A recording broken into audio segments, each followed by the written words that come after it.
Okay.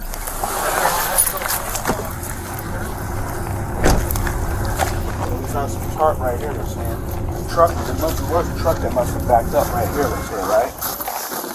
Okay. Is that okay? Back up, please. Back up. Back. Oh my God.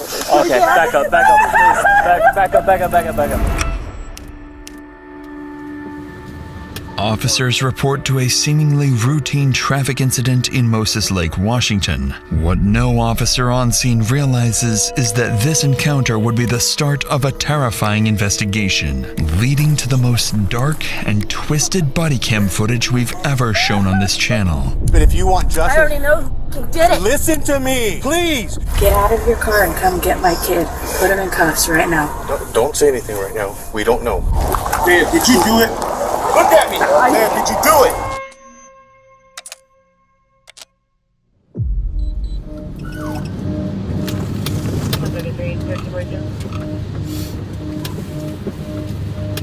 It's an early Sunday afternoon on November 3rd when officers patrolling downtown Moses Lake identify a truck matching a stolen vehicle report logged just hours earlier. Multiple police units have been dispatched, more than typically assigned to a stolen vehicle report. Almost as if, from the very start, police somehow knew this vehicle theft report would soon unravel into something much worse.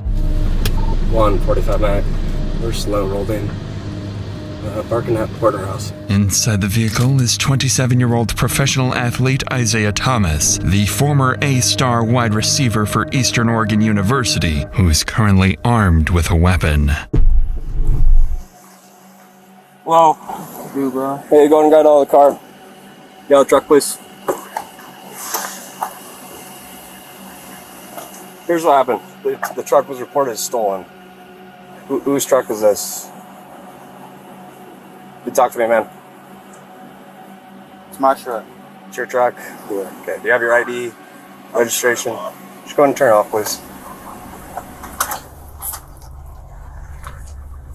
I apologize if it's your truck, but it wasn't registered in your name, man. Yeah, I know. Okay. There's ammunition in the front seat. Okay. Alright. Okay. Y'all need to chill out, bro. Everything's gonna be okay. Alright, man. Just come in and step out of the car, okay? The ammunition on the passenger seat suggests that Isaiah might be carrying a weapon. The officer quickly realizes that this encounter could escalate at any moment, so they swiftly order him out of the vehicle, only to uncover something interesting about his identity. What up, Greg? What's up, man? Alvarado? Yeah, how you doing, Isaiah? Another day. Another day? Don't come here. Don't reach for anything. They're gonna detain you right now? No, bro. Okay, Okay. make sure you don't have any weapons on you, okay? I do got a weapon on me. What do you have? I think I got a knife right here You in have a my knife? pocket. Pocket knife? This one? That's it? Okay. Can I take a seat home? For the lawyer so bad, bro. Okay. Like, it's ridiculous how bad I need one. No? I hear you. You knew you. Yes, I went to high school with him. He was a star athlete, man.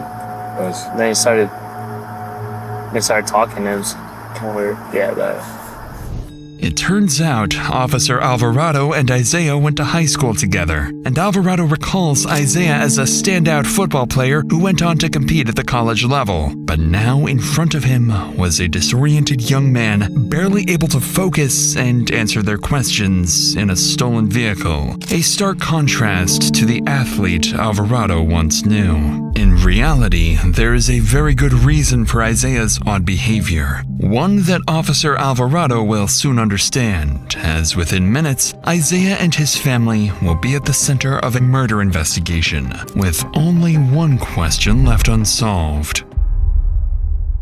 For now, officers decide to contact Isaiah's family to inform them of his recent actions and detainment. They quickly get his family contact details and call his mother, 47-year-old Cassie Thomas. However, the information Cassie provides shifts the course of the investigation in an unexpected way. Hello? hello, this is Officer Alvarado with the Moses Lake Police Department. I'm trying to reach Cassie. This is she. Hey, do you have a son, Isaiah? Yes, I do. We had a call earlier about him being in someone else's vehicle. He's in a truck now, a gray Chevy Silverado. Okay. We're trying to figure out if this is his truck or not, because he's saying it is, but the person that called about him said that he stole the truck from another neighbor. No, no, that's his and his grandfather's. Okay, who's his grandpa, if you don't mind me asking? Richard. Richard? Yeah, he probably let him borrow it. He's staying with his grandfather right now. What's the address? 430 Dale. Yep, that's where the truck was taken. Okay, that's weird. Yeah, no, that clarifies something, because we thought potentially this truck might have been stolen, so we were trying to figure it out. No, I'm sorry about that. No worries. At this point, Officer Alvarado begins to realize the mistake they've made. Now it makes sense why Isaiah immediately asked for a lawyer. He was being accused of something he clearly didn't do. As Officer Alvarado continues speaking with Isaiah's mom, he decides to ask about something that's been worrying him since the very moment Isaiah steps out of the truck. I went to high school with Isaiah. He wasn't never really like this. Is everything okay? It should be. He should be fine. Okay. He just seemed a little bit off to me when he was talking. Well, probably because he's being accused of something he didn't do. So. It's his grandpa's truck. Yeah, he lives at 430 Dale. But thank you for answering my phone calls and my questions. It actually helps out a lot. Okay. All right. Okay. Thank you. Thank you. Bye. Bye. Officer Alvarado doesn't know it yet, but his suspicion that something is very wrong with Isaiah isn't far from the truth. Still, with no evidence tying Isaiah to a crime, they have no choice but to release him. But as he walks away, Officer Alvarado follows him, hoping to reconnect with his old friend. Alright, bro.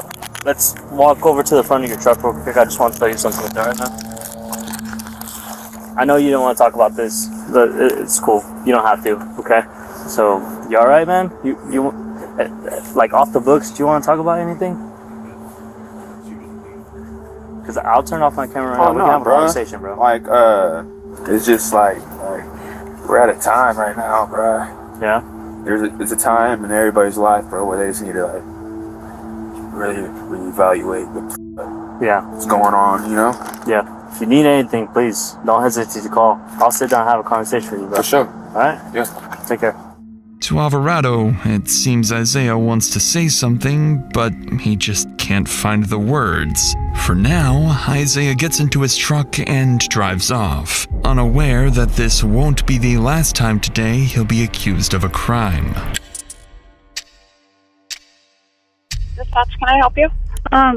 Yeah, I was wondering if I could speak to somebody about a missing person. In Moses Lake? It's my father. Nobody's seen him. Yes, Moses Lake. Okay. And his first and last name? Richard Andrews. And what is his home address? Is it the 430 Dale? Correct. All right, Kelly, I've got this report started. I'm going to hand it over to the officers. I just need you to try to find a recent picture of him. And if you hear from him or anything changes before they contact you, go ahead and give us a call back and let us know, okay? Okay. On the phone is Kelly Kirkendall, reporting that her father, 75-year-old Richard Andrews, mysteriously vanished. Officers are sent to his address, and minutes later, they arrive to investigate. Hello. Well, I'm doing better than you guys. How's it going? How are you? Carmen. Carmen? All right. You know me. Let me just talk to you. Waiting for Sergeant Rodriguez are Carmen, Kelly, and Cassie, daughters of Richard Andrews, the missing elderly man. As he begins speaking to them, hoping to learn more about their father's disappearance, a familiar face steps out of the house. So, we have no idea. The neighbor talked to my husband. It's my husband, Mike. Hi, Mike. I'm sorry. He hasn't seen him in a day and a half or so. I haven't seen him longer than that, but his phone's been ringing. His sister's called. Nobody knows where he's at. So. Okay. And is this normal? No. What's wrong? Okay. What's that? Nothing. Do you know where is it your grandfather? Yeah, it's my grandpa. Do you know where he's at? No, I have no clue where he's at. No. He didn't tell you anything where he was going? Did you see him leave? No. So basically what I did see was him talking to somebody out here. He was kind of like parked a little farther out. like he pulled off to the side a little bit. They're talking in the window. I looked down. That's it. He did tell me that he was going up to the res, but I just got confirmation from Greg, right? But he's not there, so I don't know. Which res? Colville. Yeah. Okay. Yeah, he has property up there, but we already put a phone call up there, and they said nobody's there. About what time was it when you saw him last? I don't remember. Was it morning, afternoon, night time? It was afternoon. Afternoon? It wasn't like late afternoon though. Okay. Alrighty. While officers are surprised to be speaking with Isaiah and his mother Cassie for the second time that day, their priority right now is finding his grandfather, Richard. With the timeline now established and Isaiah believed to be the last person to see Richard, Sergeant Rodriguez turns his attention to him. But as their conversation unfolds, he begins to notice something strange about this family. You said you saw him about a day and a half ago? And that would have been, yesterday afternoon sometime or the day before? Yesterday, no, not yesterday. Was that a day? A day and a half ago. So Friday, today's Sunday. Friday. So, yeah, bro. So November 1st. Smoking the weed, bro. When you saw him, what were you doing? What was going on with that? Right there, smoking. Okay, and where was he? Right there, talking to that guy. And then I looked down, boom. And then that was that. Okay, Was it weird for you that he wasn't here or anything like that? No. Okay. He'd be gone for weeks. Yeah. Oh, because he has his property. He'd be gone for weeks at a time. No one would be hearing That's from him. why he's tripping. Why are we tripping? Yeah, bro. Y'all. But the only thing that's weird is that he left his wallet here. That's the only weird thing that got me. Okay. But it's not. That's very strange to me. That it's normal for him to be gone weeks at a time, but not. But we know where he's at. Usually down at the Colville. Yes. Okay. What stands out to Rodriguez is how differently the family reacts to the disappearance of their relative. While Isaiah and his mother Cassie suggest that Richard's absence isn't especially unusual, with Isaiah even casually smoking weed, his daughter Kelly sees it very differently and appears genuinely concerned for her father in a way the others do not. That's when Isaiah's father, Anthony, arrives, bringing with him the breakthrough they've been waiting for. Yeah. What you're talking about up there? Yeah. So You need to go down to a shop and take some pictures down there. To me, it looks like there's something going on down there. It looks like some burnt that's laid out there and some. Where's his shop? His shop's down in the valley. you know where the motorcycle shop is? That's just, if he's not here, he's usually down there. Oh, I got you. I thought something. Do you think something else is going on down there? No. I'm just saying that if he's not here, he's down there. No, he's asking. No, what I'm saying is that's something that was out there. It was looked like there's some burnt up shit out there that's never been there. I don't know the address. What's Carmen's address? A day and a half ago. He's already out. Bro, why y'all keep all in? No, bro, y'all pissing me off. Hey, you're pissing me off too. Everybody pressing me like I. No, it's okay. You're the closest thing to him. Okay, the last and I person told we you. seen. That's why. So I'm not gonna get. No need to get frustrated about it. I just have to keep repeating myself. Would you be able to take one of my officers down there to where his shop is at? Yeah. Just so that way we know exactly what we're talking about. Right. And so that way if he's there, that's great. Right. Do you remember what he was wearing, Isaiah? I do not recall. Because that's part of the report that I'm taking, so I can enter it into the system. I'm not bugging, bro. Okay, I know. I'm just letting you know. Gray slippers, I think. Okay, well, we leave that. No, those are in the house. So you need jewelry? Jewelry. No. You don't wear jewelry. Yeah, hold on. Let me. I'm sorry. Let me talk to him. Thank you. You don't wear jewelry. Okay. You want to have him follow him? Yeah. So, because we don't know the exact address, if you want to follow Anthony down to his shop down in Cascade Valley. Okay. His cell phone's here, wallet's here, everything's here, dog's here. Just whatever he had on his person in his pocket is all we have. Okay. So, all right. Thank you.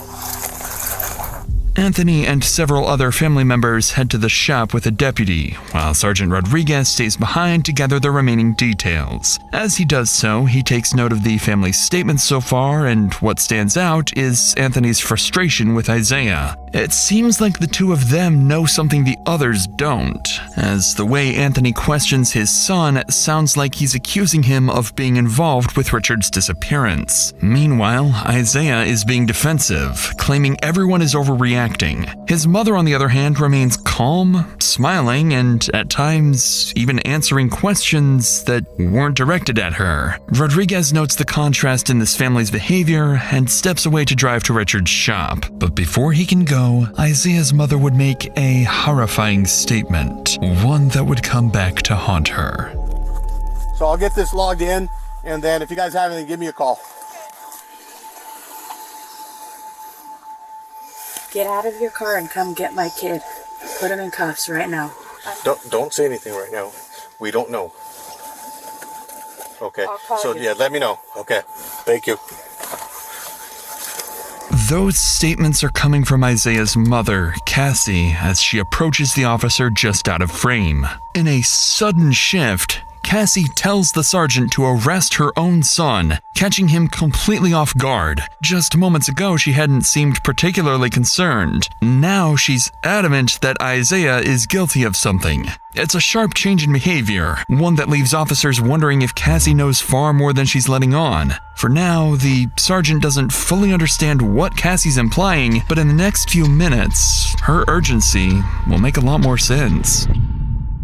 By now, Anthony is on his way to Richard's shop, just 2 miles from the house, with a patrol unit following closely behind. And as the first deputy pulls up to the shop, he notices several other family members have also gathered. Expecting to find a lead on Richard's whereabouts, they would instead uncover something no one was prepared to see.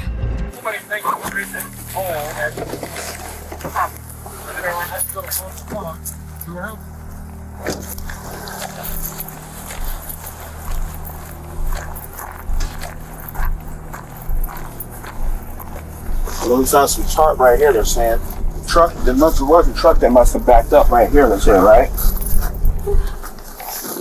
Okay. Is that okay? Back up, please. Back up, please. Back up, please. I want to see. I want to make sure. Back up. I don't see anything. Him, calm down. Oh my God. Okay, back up, please. Back up. Okay. Ma'am, can you come this way, please? Ma'am, can you come this way, please? Ma'am.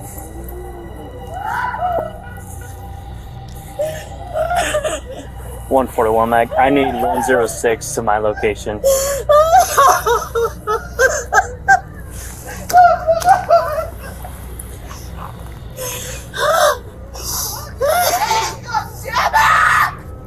Okay. Ma'am, can you take her over there, please? Please. This is now a crime scene. We need to get Yes, I know. I'm trying to get her. Okay, I know. Oh, Kelly.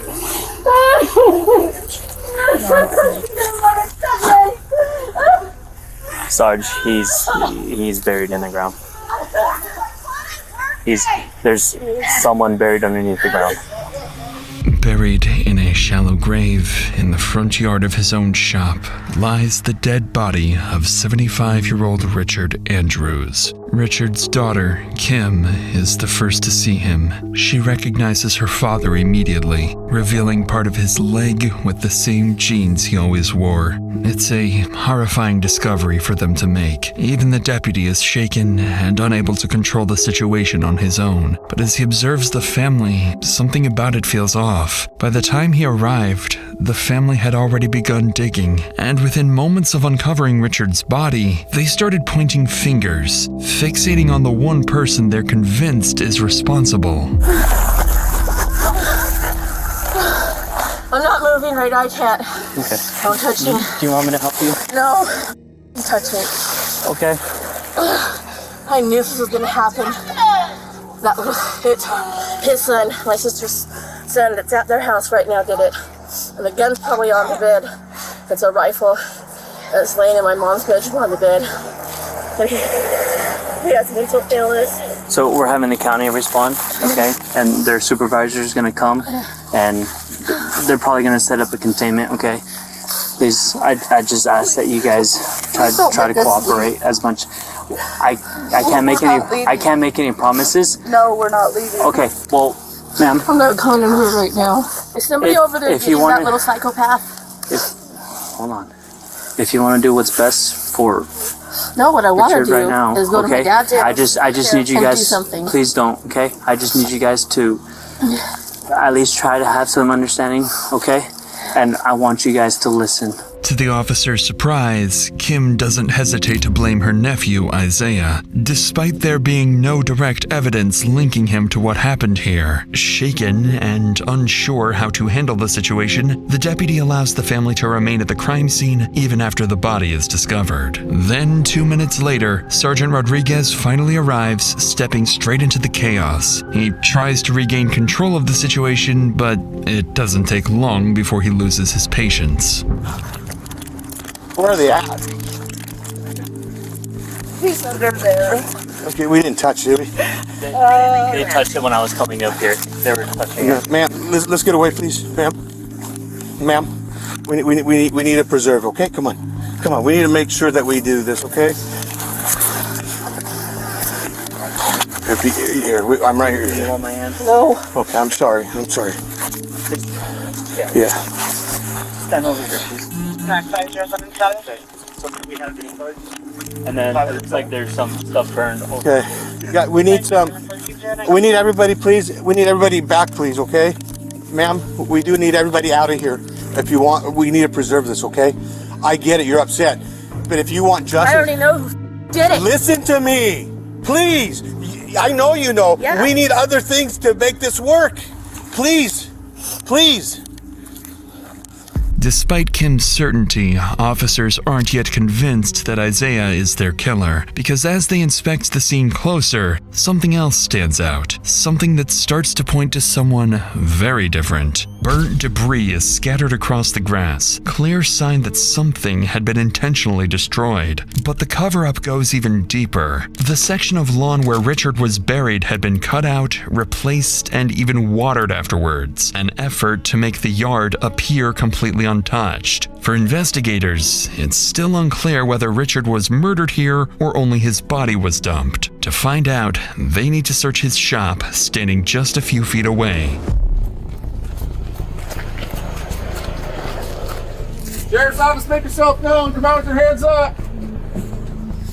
Police! Anybody in here? Sheriff's office, come out with your hands up. Make yourself known. I'm gonna go right, you cover left? Yep.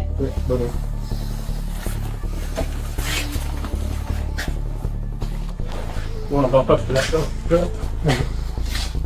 Got it? Clear.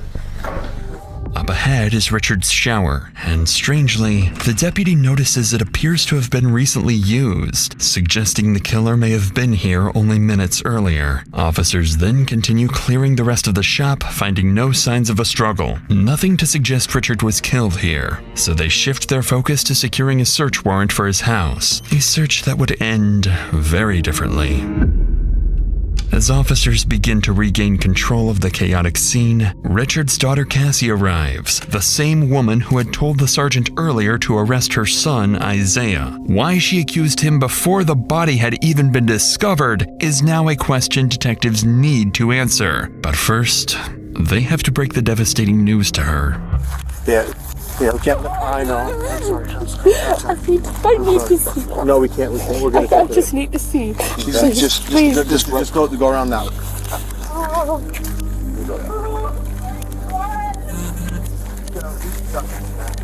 That's gonna be his, but the family members are the ones driving it. So. No. Please, let me see. No, you can't go. Now you can't. Listen. You I just can't. gotta see.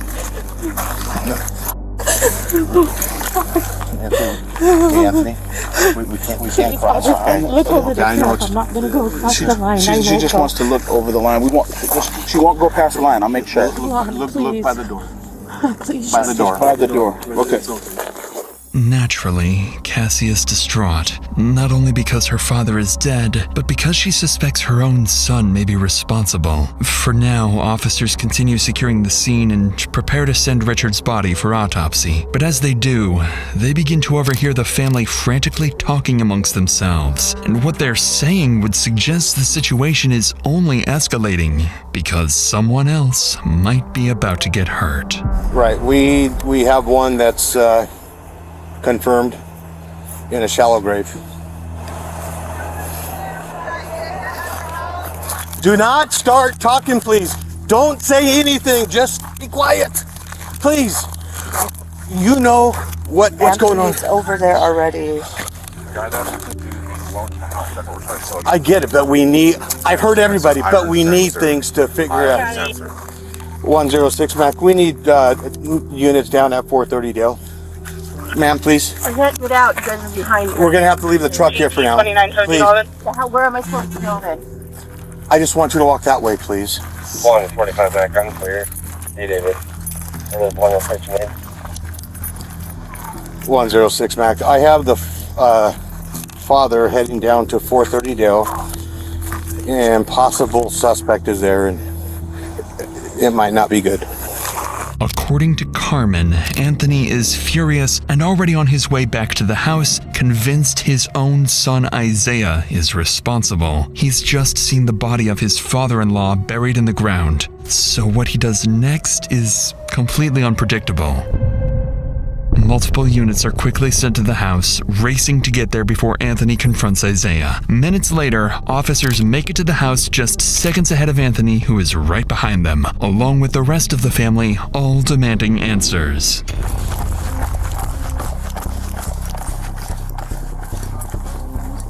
Let her get her point, David. Get back. Nope. Just stay back. Stay back. Stay back. Back up. Stay back. Go back now. No, come on. Did you, Isaiah? Nope. Need you guys to stay back, okay? Please. Just to the left. Secure him in your car. Thomas. No. Frisk him for weapons, please. Sam, did you do it? Please stay back, sir. Sam, did you do it? Look at me. Did you do it? Please. I need you to stay back, sir. Did you do it, Isaiah? Look at me. Why would I look at you? Yeah, you're my firstborn. Did you do it? There. One more time. No, bro. Oh, I'm sorry. That's not the Send my lawyer. Alright, just go ahead and get in here. Have him take a seat.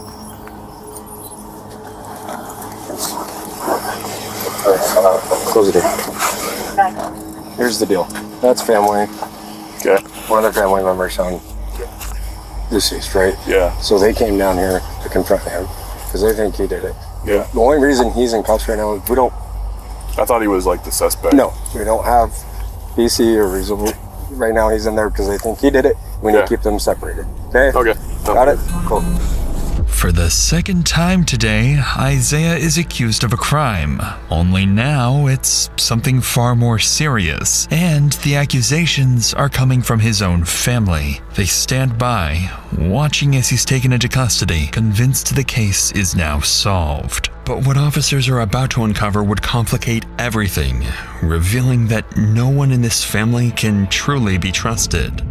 But before we get to that, I used to just keep all my money in my bank account, not really thinking it was possible to grow it without having to wrap my head around all the different investments and saving strategies, but then I realized there was a much simpler way. That's where our video sponsor, Chime, comes in. Chime is America's #1 choice for banking that makes savings simple, especially with their high-yield savings account. Whether you're saving up for a new purchase you wanted for a long time or for a weekend trip, Chime makes it simple. See, the national average savings rate is 0.39% APY, which is basically nothing, but with Chime's high-yield savings account, you earn 3.75% APY, about 9 times the national average. To put that into perspective, if you had $10,000 in a regular savings account, you'd earn about $39 in a year, but with Chime's savings account, that same money earns $375 in a year. Chime also takes the thinking out of saving. You can automatically send part of every paycheck into savings or turn on roundups so every purchase automatically adds a little more to your account. There are no monthly fees or minimum balance requirements, so more of your money stays yours. And unlike some savings accounts, your money isn't locked up. You can access it anytime. Chime Card also gets you 5% cash back on a category of your choice, which helps on the spending side too.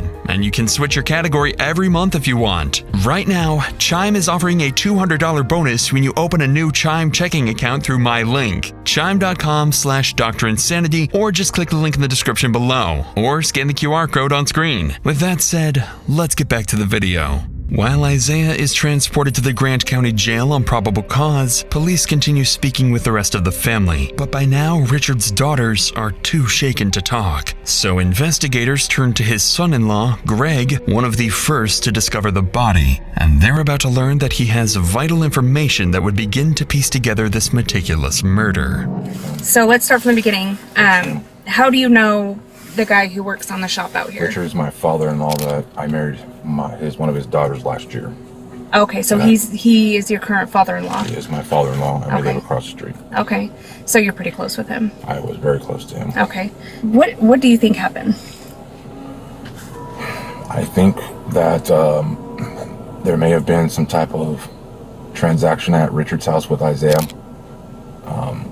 I don't know exactly the full details of what's going on with him, but I know he's been having issues, paranoia issues, and things of that nature. What do you mean by transaction?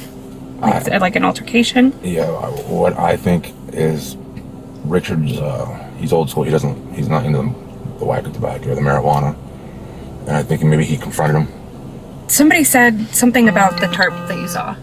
Yeah, we had a tarp at the house. And I'm not saying that's the actual tarp, but I know that it was a brown and gray tarp. That you had at your house? That we had at our house, and it was sitting right there in the, really by my truck, but where the barbecue is and stuff, and I haven't seen it, so I don't know if it blew away, I don't know, but it is missing.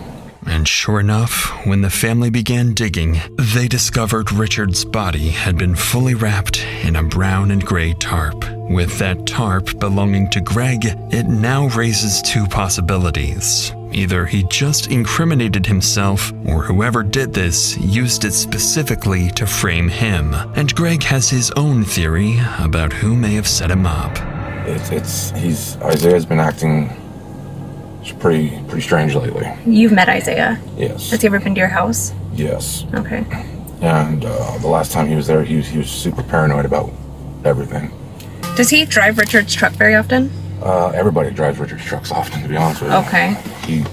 People drive them all the time, but I do know that Isaiah was pulled over today, I want to believe. Yeah. In Moses. You had mentioned seeing tire tracks, is that correct? Correct. Going into the grass. Going into the grass? Yes, sir. Tell me about these tire tracks. I seen what appeared to either somebody was backing in or somebody had turned to the right, I believe. Okay. And I seen the tire mark going into the grass, and I seen, that's when I seen it, and then I noticed the hose and everything, like I told you.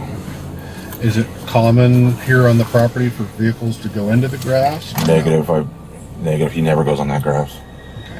According to Greg, Richard's truck was shared and often driven by multiple members of the family, which immediately complicates things, as the tire tracks officers identified at the crime scene no longer point to a single suspect. But just as leads begin to run dry, officers would learn that the search warrant for Richard's home has finally been approved. So detectives quickly wrap up their interview with Greg and head straight back to the house. The moment they step inside the home, the detectives notice a strong scent of bleach in the air. All surfaces have been wiped down, and inside there are clear signs of a cleanup job. Detectives know they're dealing with a methodical killer, possibly more than one, but even then, they would overlook something critical. When detectives inspect the house more closely, they notice spots of blood on the back door handle that had been missed. Their first real piece of evidence tying Richard's house to his murder. And then they stumble upon something even more significant.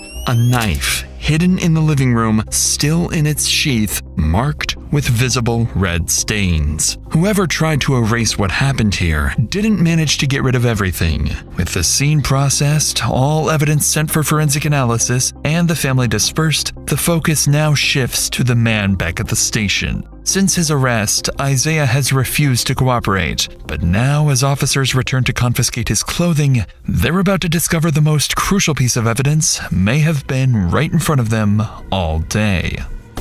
Okay, Mr. Thomas, can you take off your shoes?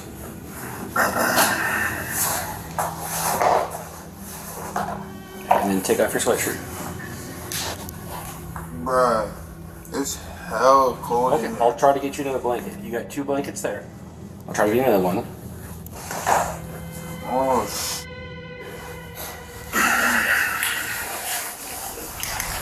officers hold up Isaiah's shoes, they notice they're covered in dirt and possibly dried blood. It's the first and only detail that could place him anywhere near the crime scene, but it's far from definitive. With the day coming to an end, investigators finish processing their findings and prepare for tomorrow, hoping they'll finally be able to answer what really happened to Richard. As for Isaiah, by continuing to refuse to speak, he has effectively handed his fate over to his family, who have already begun forming theories and accusations, with even the closest relatives ready to completely turn on each other. The next morning, after nearly 12 hours of detectives digging through the family's past, troubling rumors begin to surface alleging Isaiah might have been involved in an old cold homicide case that remains unsolved to this day. Detectives also hear whispers that Isaiah's own parents may have helped cover it up, and may have even known what happened to Richard long before anyone else. These are serious allegations that detectives will need to explore carefully, but right now, their immediate priority is uncovering what truly happened to Richard and who's responsible. To do that, they begin calling family members into the station for formal interviews. The first to arrive is Isaiah's father, Anthony. Among many other details, detectives need to address one critical question. Why was he so quick to suspect his own son? Was it simply a gut feeling, or did he know something no one else did? Oh, I think it was a week ago, right? When the week before this incident happened. And Kim is like, you guys need to come down here. And Isaiah's acting crazy. We go down there and we walk in the house. And as soon as we get in the house, he's like, he has this big bag of weed that you could tell that he got from like the dispenser or whatnot. Mm-hmm. It's big. On my eyes, it was about this big. Yeah. What the are you doing here? Like, this is what you kicked me out the house for, right? I was like, yeah. He says, what the are you doing here? This has nothing to do with you. And I was like, listen here, man. Your aunt was scared because you're wilding out up in here. So then I'm looking at him, and he was like, say I'm lying, say I am. He's got a butcher knife like this, and he just likes it, but he's like crying, say I am. And say, if he had got me, it would have been all of us, So I just said, I'll leave.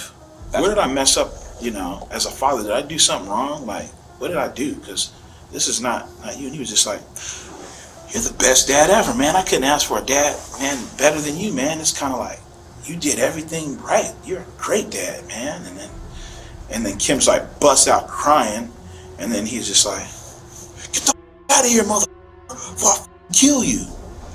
Naturally, this account from Anthony catches detectives off guard as they realize the incident may have foreshadowed everything. So they pause the interview and look into it, confirming that it did in fact occur. 1 week earlier, police were called to Isaiah's aunt Kim's house after reports that he was experiencing a manic episode. And as detectives review the body cam footage of that incident, it quickly becomes clear why the entire family believes he did it. Please don't shoot this tase the fuck out of him, because he got a knife. He's got the knife with him? Yeah. Okay, That's my husband. Okay. That's our oldest son. Okay, what's his issue? Like, do you guys want to just stay out here? I know he's your son, but we just don't know what the situation is, right? Isaiah, do you have a knife on you? Do you want to go down to the ground just to verify, man? Hey Isaiah, we're gonna put you in cuffs, but it's just for our safety, okay? You're not under arrest. We just want to make sure you're okay, okay? You want to go down to your knees, man? Jeff. Good, put your hands behind your back, man. Can you put your hands behind your back? Again, you're not under arrest, okay? Just doing this for your safety. This is recording? Yeah, you're being recorded on the camera right here. So, is it supposed to be red when it's recording? Yep. See how it's blinking red? Oh, okay. Yeah. Okay. You want to walk over here to our car, man? We're gonna have to figure out what's going on and then kind of just go from there, okay? When officers detain Isaiah, they find him in tears, struggling to hold himself together. And as they pull him away from his family, he's about to tell officers something unexpected about himself. What's going on today? I'm just going through a lot of shit right now, so. Okay. Do you have any plans to hurt yourself or anything like that? Nah, not. I mean, I guess everybody do, but I mean. Do you have any plans to hurt yourself today? Nah, not today. Okay. But this past week. Just having a rough time. Yeah. But it's all good, bro. I'm bounce back, bro. I'm gonna shake back. Yeah, but it's all good, bro. I'm gonna shake back again. Yeah. And again. And again. Do you And again. Do you want to go to the hospital or anything like And again, huh? Do you want to go to the hospital or anything like that? Nah, bro. It's good. Like, I'm good.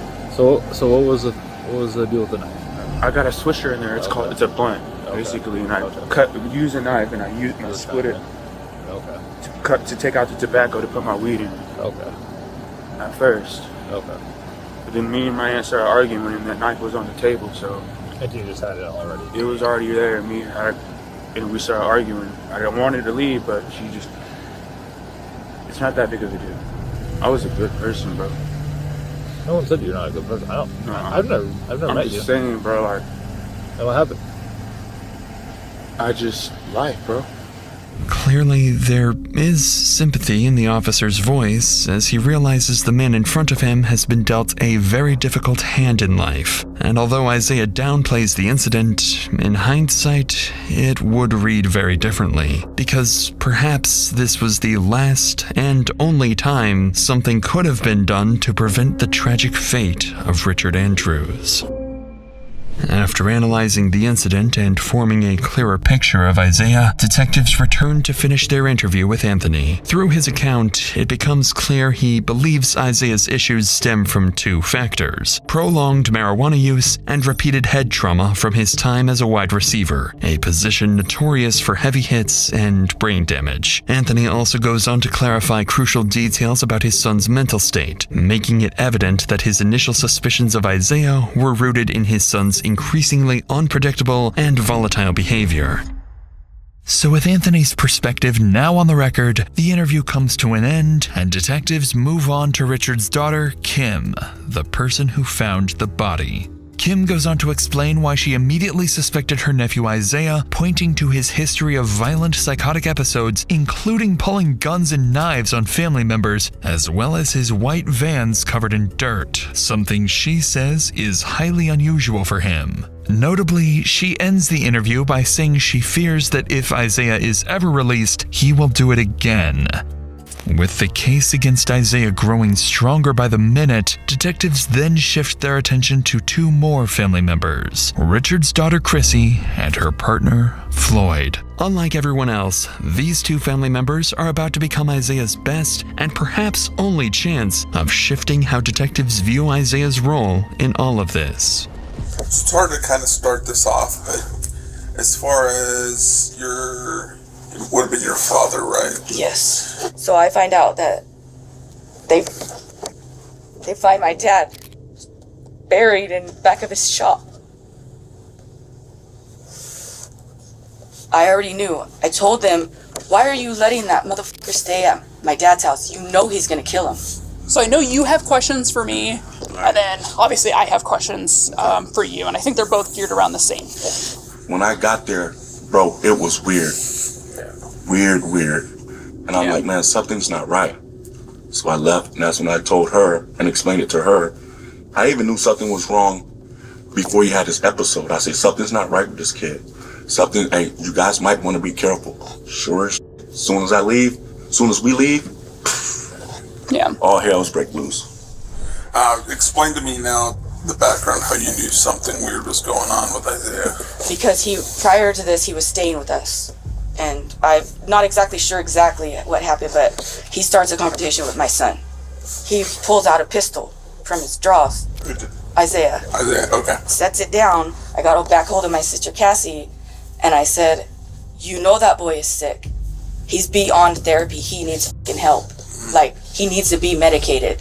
The thing, like I said, the only thing that just bothers me the most, that kid does not clean at all. He won't even make an attempt. He'll drop something on the floor and just walk away from it and leave it there.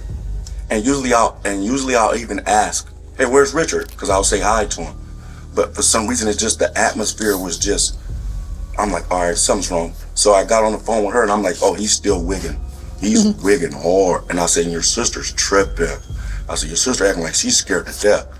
Well, she knows he goes to his episode. Of course she's scared. I'm like, okay. As when after we found out what really happened, is that she knew what he did.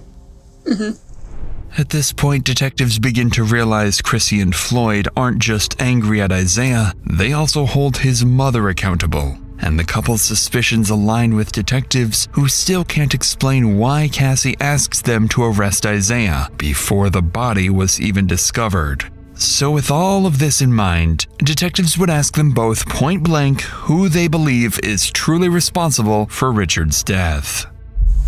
So I'm on the same page as you. You guys believe that Isaiah's mom knew that she had knowledge of it. Richard. She had to have knowledge of it. I mean, that kid wouldn't have cleaned. That kid wouldn't have done none of that because he ran over to the neighbor's house and tried to take their car. Did you guys get that information? Yeah. Yes. All right. So he's sporadic. He's not cleaning. He's trying to get off. He's trying to run off. He's trying to do whatever he can do to get out of the situation. He's not thinking about cleaning. He's not thinking about picking this guy up and putting him in the back of the truck and burying him. And then go down to the valley to go get a tarp, then go back up there in her dad's truck and they see it and go back up to the house and wrap him in the tarp and then come back and down to the valley, which is across the street from her sister's house, and bury him in his auntie's house. When you said that you believe that she knew, do you believe that she helped cover the body and cleaned up? I can't go that far. Okay. I can't go that far because she doesn't have that mentality. At the end of this conversation, if she's not arrested by then, I don't know what to tell you guys, but she didn't sort it up like per se, like, oh, Isaiah is going to do this. And she manipulated the situation to her advantage. She knew what her son was capable of. She knew how to get him to that point of manic and psychosis. To detectives, accusations like these don't come lightly, especially between sisters. Additionally, Floyd's description of Isaiah aligns with what detectives already believe, that he's impulsive, messy, and incapable of thinking ahead. And with the next interview set to be Cassie herself, detectives understand just how much weight this conversation carries, not only for Isaiah's future, but for Cassie's as well. There's a lot they still need to figure out. Her unusual behavior outside the sergeant's car, her possible involvement in Richard's murder, and even lingering questions about a potential past homicide. But they know these answers won't come easily. They'll have to approach this carefully, waiting for the right moment to press her. And as her interview unfolds, watch closely for the moment Cassie begins to fear she's the one being implicated. There's no easy way to start this conversation. Go for it. Okay, sorry. I'll work through it. Okay. So, how has Isaiah's mental health been in the last few years? It sounds like he's been suffering. The last year for sure. Last year? As far as like his mental health, is it something that he's diagnosed with or just something you guys started noticing? We started noticing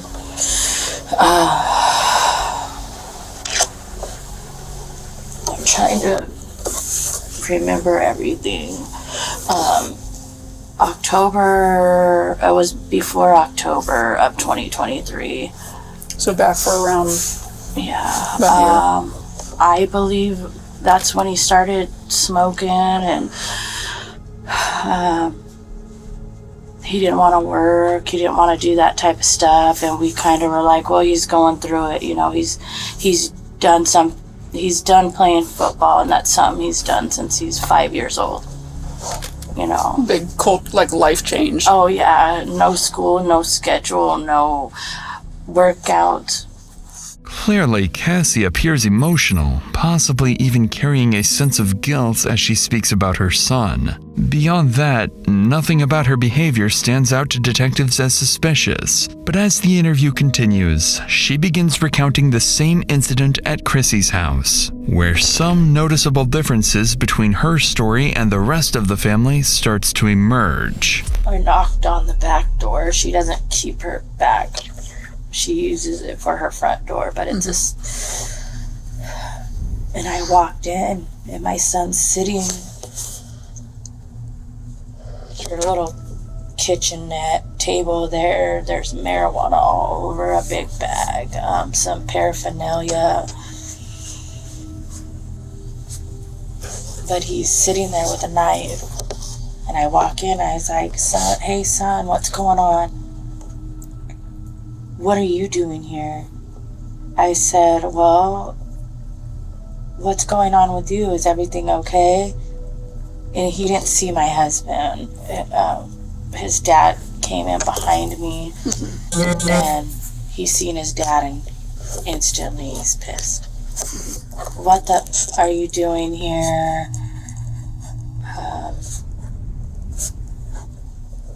But he hadn't gotten up yet. Like, he was still sitting.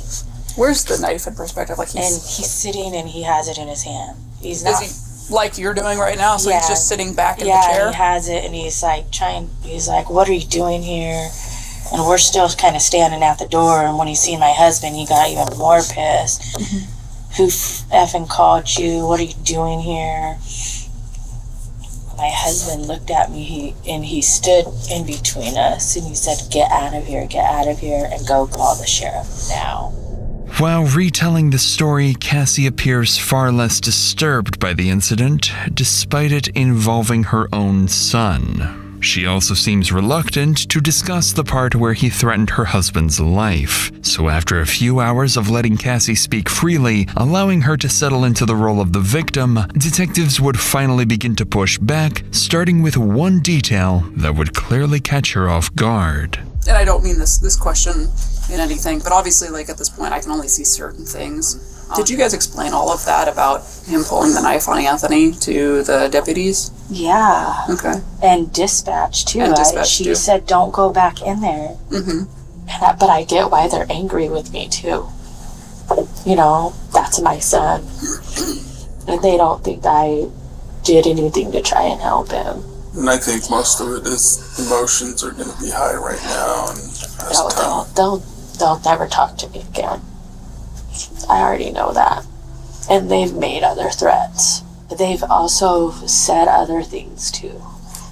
And I don't know if you want to talk about those right now, but I think Detective Hunt is following up on that part, but the weird, vague comments about this is potentially not the first time Isaiah has done something. Yeah. And I didn't hear any of it. I was in the house, but they were really going on. Like, he's done this before, and like killed someone? That was the implication. But she also said that my husband and I helped cover it up, and that they know the name. Tragedies like this happen, and people don't find their loved ones. At least we found my dad. Clearly, Cassie is distraught, not only at the prospect of being ostracized by her family, but also at the possibility of being suspected by detectives as Isaiah's accomplice. But there's still one more question detectives need answered, after which they'll have made up their minds about Cassie. When you went to Sergeant Rodriguez and you made the comment that it's him, you need to get him in cuffs, you need to get my son in cuffs. Why for you in that moment did you knew it was Isaiah? Where was your mindset at?